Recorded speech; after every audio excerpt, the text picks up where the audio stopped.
Sa Ebanghelyo ngayong araw, masusumpungan sa sandaling dumuong ang bangka ng ating Panginoong Hesus. Agad siyang kinilala ng mga tao.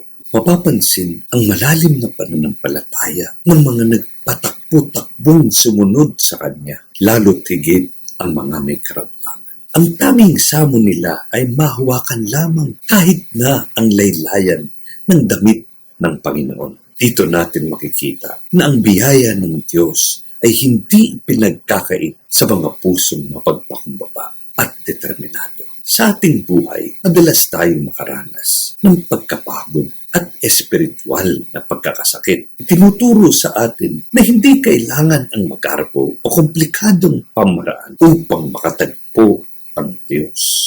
Sapat na ang isang tapat at mapagpakumbabang paglapit sa Kanya. Ang bawat isa na lumapit sa Kanya ng may pananampalataya ay nakaranas ng paggaling.